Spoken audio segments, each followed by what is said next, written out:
Howdy, I'm Matt, and part three of the build overview to the WRA Spec Wing from Flying Wings, and also the Revenge as well. So last time we spoke, I was kind of in mid-flow of the Revenge, and in my head, the Spec Wing was done and dusted. Now, really happy to report both of them are done and dusted. Now, there was a couple of little things which I've learned along the way, again, obviously I've not flown them just yet, but I want to give you like the overview to them now so that they make more sense when we go out and fly them. So, Spec Wing, done and dusted. I don't know what the all-up weight of this model is, but I can tell you it's pretty light considering the size of it. And remember, this is a 36-inch wing, which cost me just 30 quid. Now, a couple of little key points for you to take away. I'm sure you noted or spotted in the previous episode that I had really gone to town and made a little bay inside there to hide all the components so that we had a aerodynamic as possible model. I say as possible because I've elected not to put the lid on top of the battery bay. The reason for that is purely down to the battery flying out. I want the battery to eject from the model. Actually, I've made a whoopsie. I've not actually put a lost model alarm in here. Might be a bit late now. Oops-a-daisy. So take that one way away as perhaps a little bit of a mistake from my part. Make sure you fit in a lost model alarm so you can find the blooming thing when you stick it in a tree, bush, hedge, crop, you name it, you'll probably land in it. Got the video transmitter all nicely in there. Look, it's super slick in the side. There's that camera mount on the nose. Looks the business. Now, one little mistake which I made is that this model did come with two pieces of plywood. One of them was this like half crescent moon thingy, which I spotted in someone else's photograph of the Spec Wing. You're supposed to put a piece of plywood there. Kind of makes sense. That has helped to make this back section a little bit more rigid. What I did was that I just put it on there, cut round and cut the laminate off because I'd already laminated it. And by the way, if you've never laminated a flying wing or an RC model before, what I'll do in the top right hand corner is put a link to the laminating series, which I did a short while ago on YouTube, and I'll take you through all the steps. It's really straightforward. It just takes a little bit of time, maybe just a little bit of planning as well. Anyway, coming back to this one, piece of plywood on the bottom, glued it down, waited for it to set, and I've put another piece of laminate in on top. Really impressed with this one. Oh, I've gone for black covering film from Hobby King, just Hobby King colored covering film I'm using for that. Really nice control horns on the for the servo control horns, which come out here. On there, it does include the clevises. Oh, you will need to do this, and again you could try doing this with a pair of pliers, but I do think it's like kind of false economy. A pair of these special pliers, can you see the ends of those? When you put a piece of, just so happens to have a piece of wire here, when you put a piece of wire in these, and you can buy these on Hobby King, they're only about 6-7 quid, put them in there, bend it like so, and then you've got Z-bends, so it's a pair of Z-bend pliers. Yeah, Hobby King, best place for those. Weren't that expensive, and I've used them 4 times today.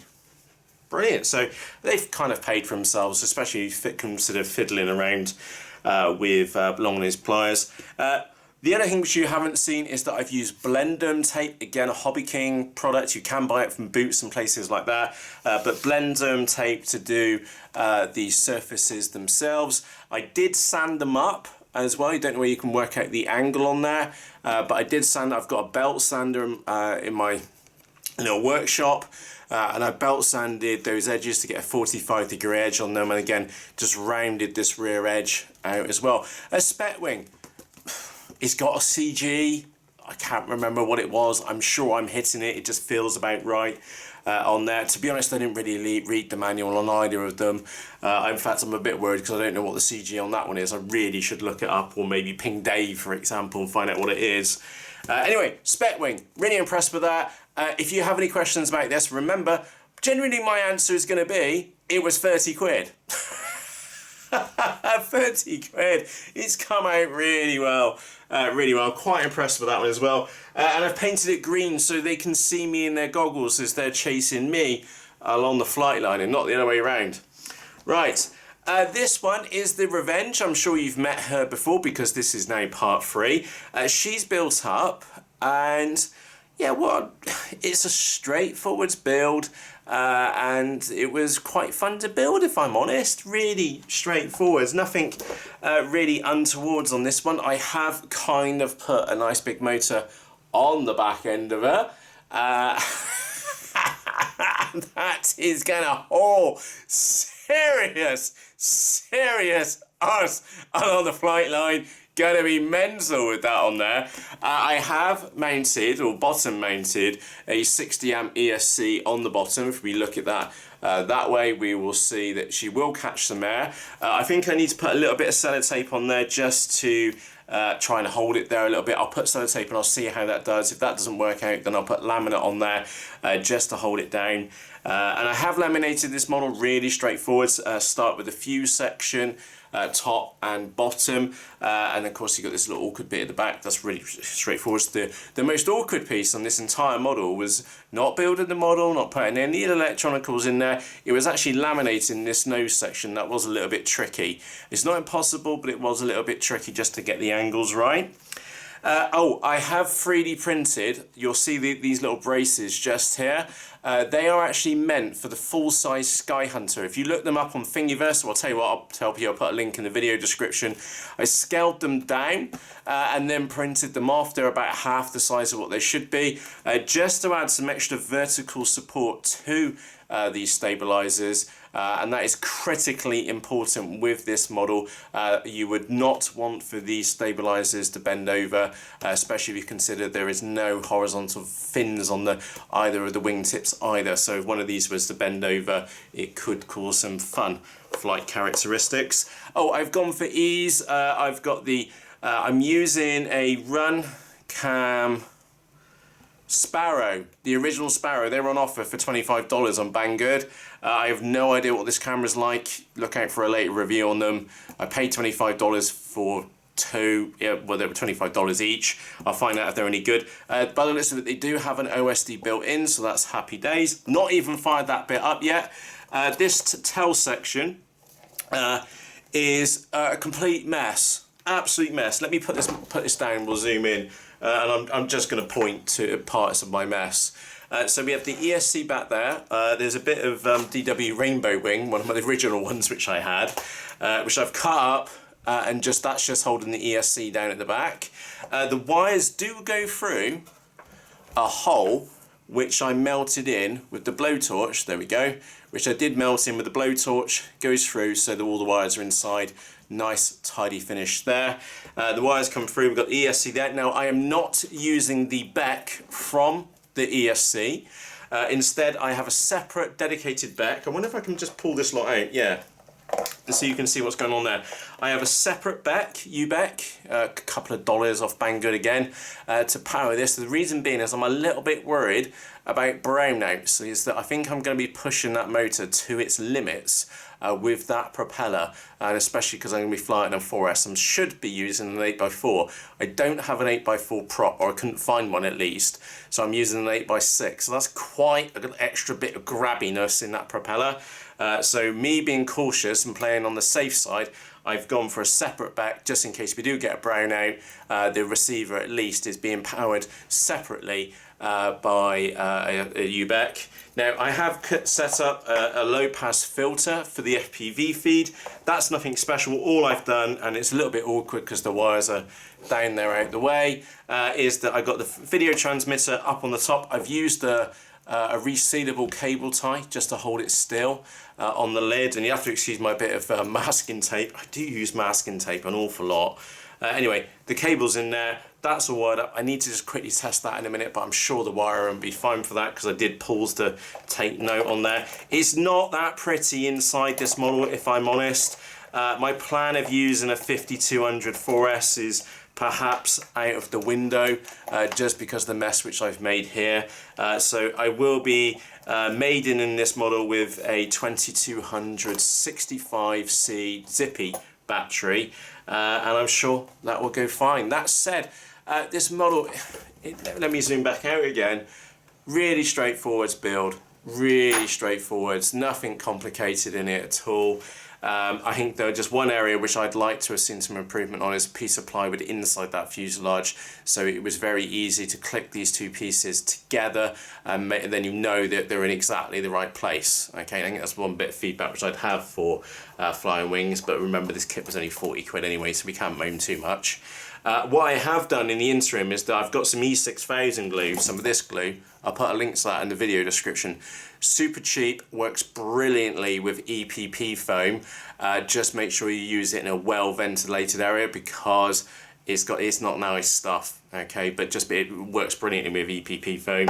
I have just got a spreader. I've poured some along the bottom of there. That means that when I put some spiky Velcro in there for the battery, the Velcro will weld itself to that glue. So when I'm ripping batteries in and out, is that I'm not going to pull the Velcro up. Anyway, yeah, what was that? Like I said back at the beginning, couple of days to get a build done on 2 new models. They're not hard models to build at all. I'm just here trying to give you a good profile. Let me zoom out a bit. There we go. It's as far as the zoom will go. This is the Revenge wing. It's a, what was it, 35-inch wing, 40 quid. Kind of like it. I've already seen these fly before. The only mod which I've literally got left to do is put a bit of Velcro inside for the battery, and I need to put a bit of just sellotape over there just to stop the ESC falling out at the bottom. And of course I do need to just check the FPV camera and system, make sure that's working as well, make sure we're on the right channel, etc, etc. So she will be out for a maiden tomorrow. I hope everything goes well. It is my full intention to absolutely rag the nuts off the pair of these because that's what they're there for. This is supposed to be a spec wing for racing with, and I can't let you guys down. I need to be first if we're going to do this. And if not first and I go and stuff it, I can go over and poke them, twiddle their sticks until they stuff their models, or G them on or egg them on till they go on and stuff it. Oops, shouldn't have shared that battle plan. Let's not say nothing about that. Anyway, spec wing, 30 quid. Really enjoyed that build. I genuinely enjoyed that build. Yeah. In fact, that's where I'm going to leave this video, is that these models were built pretty quickly. For me, there was nothing complicated in there, all straightforward stuff. I've kind of done my best to share like build tips as we've gone along, but they were cheap. They look like great fun. I know that they fly, the Revenge flies really well. I think Dave's got this one. I can't remember him flying that one off the top of my head, but that one stuck out my head because it was so fast and looked pretty damn cool. This one we're going to use for racing with the lads up at the Funny Farm.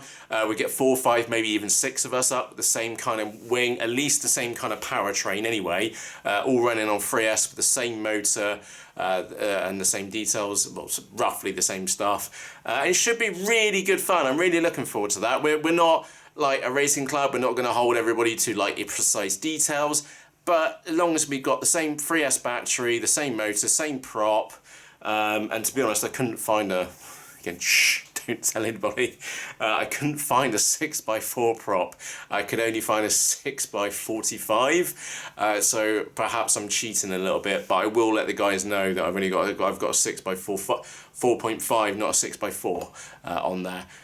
So yeah, maybe I should stick some 6x45s in the flight bag and go, look, you'll have some freebies, use those.